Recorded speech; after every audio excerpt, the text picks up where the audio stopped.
Wasn't that delicious? So good. Your bill, ladies? I got it. No, I got it. Seriously, I insist. I insisted first. Oh, don't be silly. You don't be silly. People with the Wells Fargo Active Cash credit card prefer to pay because they earn unlimited 2% cash rewards on purchases. Okay, rock, paper, scissors for it. Rock, paper, scissors, shoot. No! The Wells Fargo Active Cash credit card. Visit wellsfargo.com/activecash. Terms apply.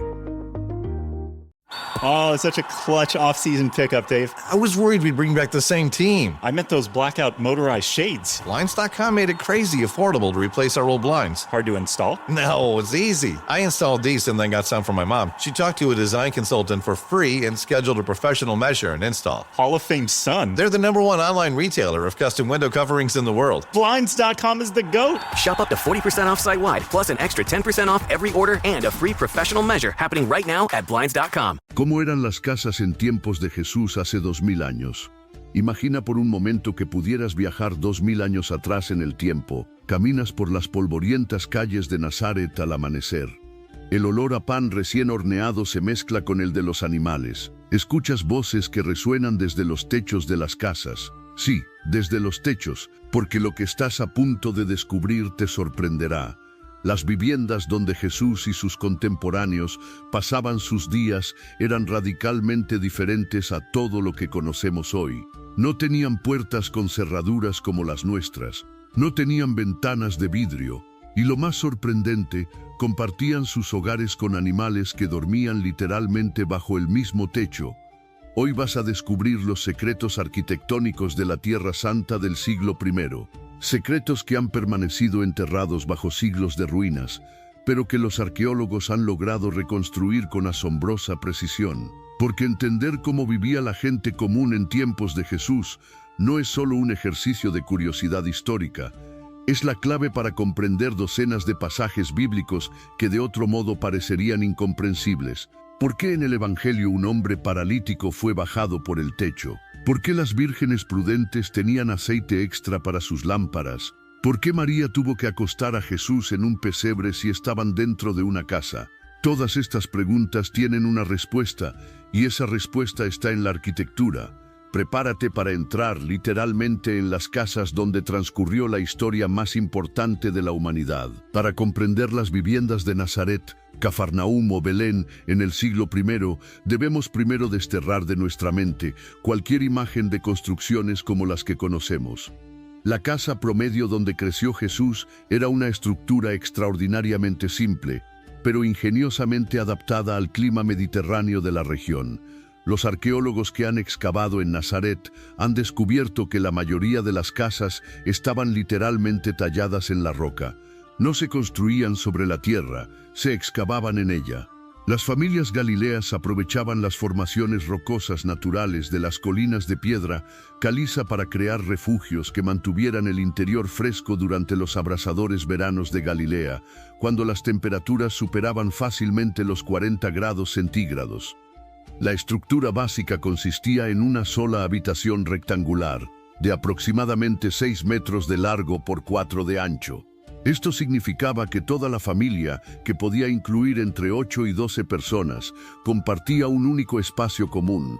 No había dormitorios separados, no había salas de estar, no había comedores diferenciados, todo sucedía en una misma habitación. Las paredes se levantaban usando piedras locales sin tallar, apiladas una sobre otra y unidas con mortero de arcilla mezclada con paja.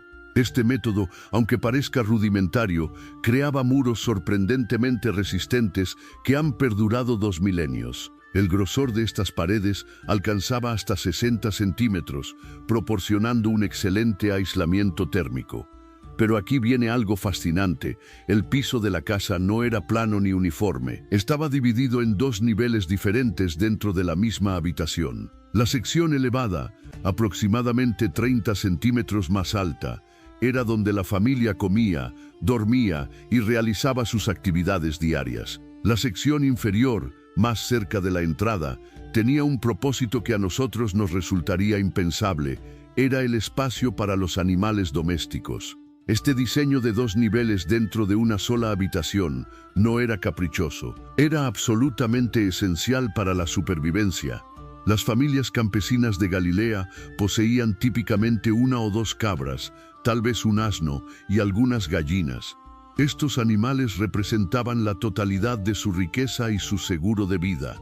Perderlos significaba la ruina económica. Durante la noche, los animales se alojaban en la sección inferior de la casa, justo al entrar por la puerta. Este arreglo cumplía múltiples funciones ingeniosamente prácticas. Primero, protegía a los animales de los ladrones y los depredadores que merodeaban en la oscuridad. Segundo, el calor corporal de los animales ayudaba a calentar la casa durante las frías noches invernales de las colinas galileas. Y tercero, permitía vigilar constantemente su condición de salud, especialmente importante cuando las cabras estaban a punto de parir. Entre la sección de los animales y el área familiar había un comedero de piedra tallada directamente en el suelo, un pesebre. Aquí es donde cobra sentido absoluto el relato del nacimiento de Jesús.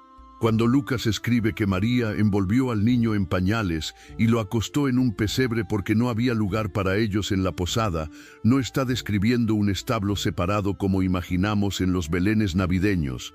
Está describiendo el área inferior de una casa típica de Belén, idéntica a las de Nazaret. José y María muy probablemente se hospedaron en la casa de algún familiar lejano. La parte elevada, donde dormía la familia anfitriona, estaba llena, así que María tuvo que dar a luz en la única área disponible, la sección de los animales, donde el pesebre de piedra sirvió como improvisada cuna. Si hay un elemento arquitectónico que define las casas del tiempo de Jesús, ese es el techo, pero no un techo como los modernos. Este era plano, funcional y absolutamente esencial para la vida familiar. La construcción del techo seguía un proceso laborioso pero efectivo. Primero se colocaban vigas de madera de sicómoro o de pino que se apoyaban en las paredes opuestas. Sobre estas vigas se disponía una capa de ramas más pequeñas, creando una especie de entramado. Luego venía una gruesa capa de ramas de espino y arbustos, seguida de juncos. Finalmente todo se cubría con una mezcla de arcilla mezclada con paja que se compactaba usando un rodillo de piedra. Este techo tenía un grosor aproximado de 30 a 40 centímetros. Era lo suficientemente resistente como para soportar el peso de varias personas, pero lo suficientemente permeable como para que se pudiera excavar en caso necesario. Y aquí es donde cobra sentido uno de los pasajes más peculiares de los evangelios. Marcos capítulo 2 relata cómo 4 hombres, al no poder acercarse a Jesús debido a la multitud que llenaba una casa en Cafarnaúm, subieron al techo cargando a su amigo paralítico, hicieron una abertura y lo bajaron justo frente a Jesús. Esta escena, que puede parecernos extraña o incluso destructiva, era perfectamente normal en la arquitectura de la época. Los techos se podían abrir relativamente fácil cavando y removiendo las capas de arcilla y vegetación, y se reparaban con la misma facilidad. Pero el techo no solo servía como acceso de emergencia, era el espacio vital más importante de la casa después de la habitación principal. Durante los calurosos meses de verano, toda la familia dormía en el techo para escapar del calor sofocante del interior. Las mujeres usaban el techo como área de trabajo, secando frutas, trigo y hierbas bajo el sol. Era el lugar donde se recibía a las visitas en las tardes frescas. De hecho, las casas tenían escaleras externas de piedra que conducían directamente al techo, permitiendo a los visitantes acceder sin entrar en la privacidad de la habitación familiar. La ley mosaica misma reconocía la importancia del techo como espacio habitable. Deuteronomio capítulo 22 versículo 8 manda: cuando edifiques casa nueva, harás pretil a tu terrado, para que no eches culpa de sangre sobre tu casa si de él cayere alguno. Este pretil o baranda de seguridad tenía típicamente entre 60 y 90 centímetros de altura, justo lo suficiente para evitar caídas accidentales, pero lo bastante bajo para no obstruir la vista ni la brisa. Lo que más nos chocaría si pudiéramos visitar una casa del tiempo de Jesús sería la ausencia casi total de lo que consideramos necesidades básicas. No había sistema de tuberías, no había agua corriente dentro de la vivienda. Cada gota de agua debía ser transportada manualmente desde el pozo del pueblo, tarea que recaía principalmente en las mujeres jóvenes, que cargaban pesadas jarras de cerámica sobre sus cabezas o sus hombros. Esto explica por qué el encuentro de Jesús con la mujer samaritana junto al pozo de Jacob tiene tanto significado cultural. Cuando Jesús le pide agua, no está simplemente sediento, está cruzando múltiples barreras sociales, hombre hablando con mujer, judío con samaritana, rabino con persona de reputación cuestionable. Y el ofrecimiento de Jesús de darle agua viva, que quitaría la sed para siempre, habría resonado profundamente con alguien que caminaba bajo el sol abrasador todos los días para conseguir agua. La iluminación era igualmente rudimentaria pero fascinante.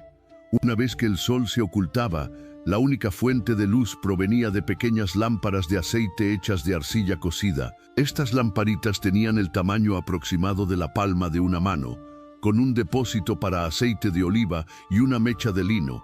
Producían una llama tenue y parpadeante que apenas iluminaba un radio de 2 o 3 metros. Mantener estas lámparas encendidas requería atención constante. Había que rellenar el aceite regularmente y recortar la mecha cada pocas horas para evitar que se ahogara o se consumiera demasiado rápido. Este contexto hace perfectamente comprensible la parábola de las 10 vírgenes en Mateo 25. Las 5 vírgenes insensatas que no llevaron aceite extra para sus lámparas no eran simplemente descuidadas, estaban arriesgando quedarse literalmente en tinieblas absolutas si el novio se retrasaba. Y en la oscuridad total de una noche sin luna en Judea, sin electricidad ni faroles públicos, quedarse sin aceite significaba quedar completamente aislado y vulnerable. Cocinar en una casa del siglo I era una operación completamente diferente a lo que conocemos.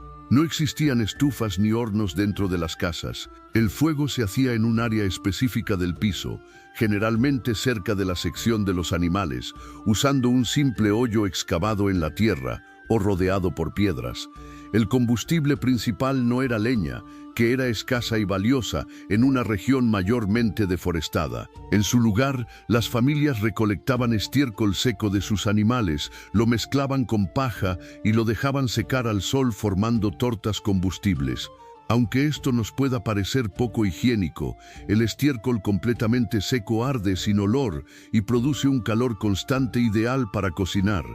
El humo del fuego de cocina era un problema constante. Como las casas tenían pocas aberturas para ventilación, el humo se acumulaba en el interior, escapando lentamente a través de las grietas en el techo y la puerta. Esto significaba que el aire interior estaba perpetuamente lleno de una neblina grisácea que irritaba los ojos y ennegrecía las paredes con hollín. La cocción se realizaba principalmente en recipientes de cerámica colocados directamente sobre las brasas o sobre piedras calientes. El pan, alimento básico consumido en cada comida, se cocinaba de 2 formas. El pan leudado se horneaba en hornos comunales de arcilla compartidos por varias familias del vecindario. El pan sin levadura, más común para el uso diario, se cocinaba en discos planos de metal o piedra calentados sobre el fuego. Si esperabas encontrar muebles abundantes en una casa del tiempo de Jesús, te decepcionarías profundamente. El mobiliario era extraordinariamente escaso. La mayoría de las familias poseían apenas unos cuantos objetos, quizás un arca de madera para guardar ropa y objetos valiosos, algunas esteras de junco para sentarse y dormir, y poco más. No había sillas como las conocemos. La gente se sentaba directamente en el suelo, sobre esteras tejidas o cojines rellenos de lana. Durante las comidas, se reclinaban sobre su costado izquierdo apoyándose en cojines, una postura que explica por qué Juan pudo recostarse sobre el pecho de Jesús durante la última cena. No estaban sentados en sillas alrededor de una mesa alta, estaban reclinados en el suelo alrededor de una mesa baja o directamente sobre esteras. Para dormir, la familia extendía esteras gruesas y mantas directamente sobre el piso de tierra compactada. Cada persona tenía típicamente una manta que servía tanto para cubrirse durante el sueño como para usarse como capa durante el día. Esta manta era tan esencial para la supervivencia que la ley mosaica prohibía específicamente retenerla como garantía de un préstamo, incluso por una noche. Éxodo 22, 26 y 27 establece: Si tomares en prenda el vestido de tu prójimo, a puestas del sol se lo devolverás, porque solo eso es su cubierta, es su vestido para cubrir su cuerpo. ¿En qué dormirá? Los utensilios de cocina eran igualmente mínimos, algunas ollas de cerámica, unos cuantos cuencos, jarras para agua y vino, y quizás un mortero de piedra para moler grano y especias. Muchos de estos objetos eran fabricados por los propios miembros de la familia o adquiridos a través de trueque con artesanos locales. Quizás el aspecto más difícil de comprender para nosotros, acostumbrados a nuestras habitaciones privadas y espacios personales, es que la privacidad simplemente no existía en las casas del tiempo de Jesús. Todo sucedía a la vista de todos los demás miembros de la familia. Los niños nacían en presencia de toda la familia. Los ancianos morían rodeados de sus seres queridos. Las discusiones maritales no podían ocultarse. Las enfermedades se desarrollaban ante todos. No había puertas que cerrar, ni paredes que aislaran. I had that dream again. My small business needs to hire, but I don't use LinkedIn, and I hire wrong. So then I'm doing IT, and when I go to plug the servers in, they become sentient, and they won't let us access our network unless we forward their chain emails and memes to more and more and more people, and then I wake up. Don't let hiring nightmares ruin your dreams. LinkedIn Jobs' new AI assistant finds and invites best-fit candidates to apply, so you can discover talent you may have missed. Post your job for free at linkedin.com/quality. Start hiring today with LinkedIn. Wherever Bud goes, his harmonica goes with him. It's a pocket full of soul. Now he's living with prostate cancer. He asked his doctor about Xtandi and enzalutamide. Xtandi 40 milligram tablets treats men with prostate cancer that has spread to other parts of the body and responds to a medical or surgical treatment to lower testosterone. Xtandi may cause serious side effects: seizure, a brain condition called PRESS, allergic reactions, heart disease that can lead to death, falls and bone fractures, swallowing problems, or choking that can lead to death. Stop Xtandi and get medical help at once if your face, tongue, lip, or throat start swelling. Tell your doctor at once if you faint, have a seizure, quickly worsening headache, decreased alertness, confusion, vision problems, chest pain or discomfort, or shortness of breath. Xtandi can cause harm to an unborn baby or miscarriage. Use birth control during and 3 months after Xtandi. Common side effects include muscle and joint pain, feeling unusually tired, hot flashes, constipation, less appetite, diarrhea, high blood pressure, bleeding, falls, fractures, and headache. Talk to your doctor and visit Xtandi.com. La vida familiar era completamente transparente, compartida intensamente. Este contexto cultural explica por qué Jesús enseñaba constantemente sobre la importancia de la oración privada. En Mateo 6, versículo 6 dice: «Mas tú, cuando ores, entra en tu aposento, y cerrada la puerta, ora a tu Padre que está en secreto». Para la audiencia original, acostumbrada a vivir sin privacidad alguna, la idea de un aposento privado para orar era revolucionaria. Muy probablemente Jesús se refería a los pequeños cuartos de almacenamiento que algunas casas más grandes tenían adjuntos, los únicos espacios donde una persona podía estar genuinamente sola. No todas las casas en el tiempo de Jesús eran estructuras de una sola habitación. Las familias más prósperas, como comerciantes exitosos, recaudadores de impuestos o terratenientes, vivían en viviendas considerablemente más elaboradas. Estas casas más grandes se organizaban alrededor de un patio central rectangular descubierto. Las habitaciones rodeaban este patio por los 4 lados, cada una sirviendo funciones específicas: almacenamiento, cocina, áreas de trabajo y habitaciones para dormir separadas para diferentes miembros de la familia. El patio central servía como corazón de la casa, proporcionando luz natural, ventilación y un espacio para actividades domésticas. El suelo de estas casas más prósperas podía estar pavimentado con piedras planas o incluso con mosaicos decorativos, en lugar del simple piso de tierra compactada. Las paredes podían estar cubiertas con yeso blanco y ocasionalmente decoradas con diseños pintados, aunque nunca con imágenes figurativas que violaran el mandamiento contra los ídolos. Cuando Jesús sanó al paralítico que fue bajado por el techo, muy probablemente estaba en una casa de este tipo más próspero en Cafarnaúm, posiblemente la casa de Pedro, que los arqueólogos creen haber identificado. La multitud que se agolpaba alrededor y dentro de la casa sugiere un espacio más amplio que una vivienda de una sola habitación. Comprender cómo eran realmente las casas en tiempos de Jesús transforma completamente nuestra lectura de los evangelios. Ya no son simples relatos abstractos, sino eventos que ocurrieron en espacios físicos concretos que podemos visualizar con precisión. Cuando Jesús dice en Juan 14, versículo 2, «En la casa de mi Padre muchas moradas hay», su audiencia entendía perfectamente el contraste. Venían de casas donde 12 personas compartían una habitación de 24 metros cuadrados. La promesa de muchas moradas en la casa del Padre no era poesía abstracta, era la promesa concreta de espacio abundante, privacidad y dignidad después de una vida de hacinamiento.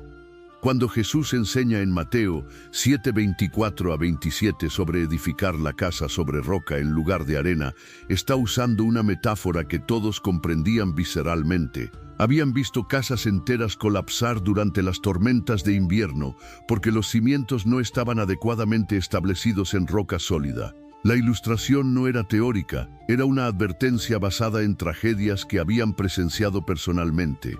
Las casas del tiempo de Jesús nos revelan una verdad profunda.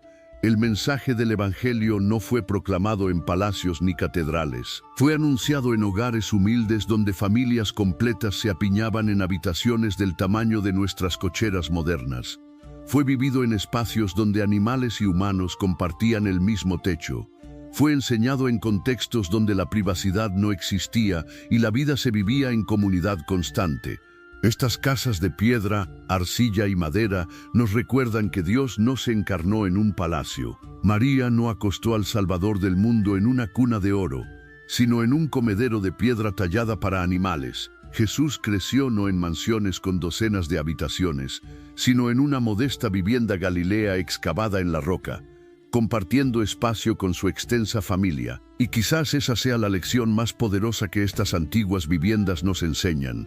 Que la grandeza del mensaje de Dios no depende de la grandeza de los espacios donde se proclama. Las palabras que transformaron el mundo fueron habladas en hogares sencillos, por un carpintero que comprendía íntimamente las luchas diarias de familias que vivían en casas de una sola habitación. La próxima vez que leas los evangelios, imagina esos espacios concretos.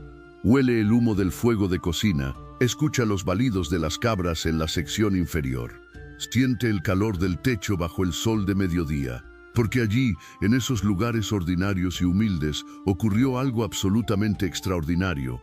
Dios habitó entre nosotros. Well, the holidays have come and gone once again, but if you've forgotten to get that special someone in your life a gift, well, Mint Mobile is extending their holiday offer of half off unlimited wireless. So here's the idea. You get it now, you call it an early present for next year. What do you have to lose?